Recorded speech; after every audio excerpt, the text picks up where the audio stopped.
ఓం శ్రీ మహాలక్ష్మీదేవియే నమః. రాశిని బట్టి ఈ దేవునికి ఈ తాంబూలం సమర్పిస్తే అప్లైశ్వర్యాలు మీ సొంతమవుతాయి. ఒక్కొక్క రాశి వారు వారి రాశిని బట్టి ఇలా చేస్తే వారి కష్టాలన్నీ తొలగి అదృష్టం కలుగుతుంది. జీవితంలో అనేక సమస్యలకు ఉపశమనం దొరుకుతుంది.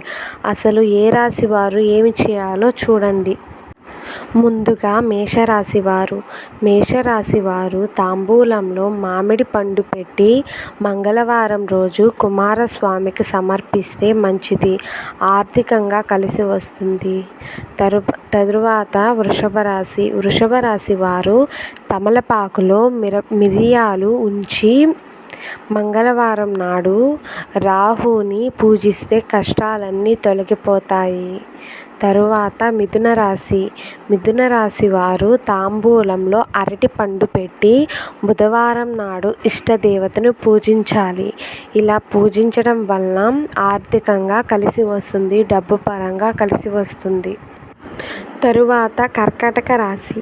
ఈ రాశి వారు తాంబూలంలో దానిమ్మను ఉంచి శుక్రవారం నాడు కాళికాదేవిని పూజించాలి. ఇలా చేయడం వలన ఆర్థిక స్థితి నుంచి బయటపడతారు. తరువాత సింహరాశి. ఈ రాశి వారు తాంబూలంలో అరటిపండు ఉంచి గురువారం నాడు ఇష్టదేవతను పూజించడం వలన డబ్బు పరంగా కలిసి వస్తుంది. తరువాత రాశి కన్యరాశి. ఈ రాశి వారు తమలపాకులో మిరియాలు ఉంచి గురువారం ఇష్టదేవతను పూజిస్తే అంతా మంచి జరుగుతుంది.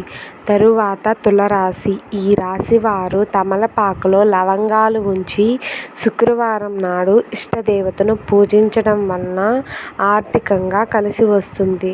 తరువాత వృశ్చిక రాశి. ఈ రాశి వారు తమలపాకులో ఖర్జూరం ఉంచి మంగళవారం నాడు ఇష్టదైవాన్ని పూజిస్తే కష్టాల నుండి బయటపడతారు. తరువాత ధనుస్సు రాశి. ఈ రాశి వారు తమలపాకులో కలకండ ఉంచి గురువారం నాడు ఇష్టదేవతను పూజిస్తే అంతా మంచి జరుగుతుంది. తరువాత మకర రాశి. వీరు తమలపాకులో బెల్లం ఉంచి శనివారం కాళికామాతను పూజిస్తే మంచి జరుగుతుంది. తరువాత కుంభరాశి. ఈ రాశి వారు తమలపాకులో నెయ్యి ఉంచి శుక్రవారం నాడు కాళికామాతను పూజించినట్లయితే మంచి జరుగుతుంది. తరువాత మీనరాశి. ఈ రాశి వారు తమలపాకులో పంచదార ఉంచి ఆదివారం నాడు ఇష్టదైవాన్ని సమర్పిస్తే పూజిస్తే అంతా మంచి జరుగుతుంది. ఇలా అన్ని రాశుల వారు వారికి సూచించినట్టు చేస్తే అంతా మంచి జరుగుతుంది. సకల సంపదలు కలుగుతాయి. ఓం నమః శివాయ. సర్వే జనా సుఖినో భవంతు. శ్రీమాత్రే నమః.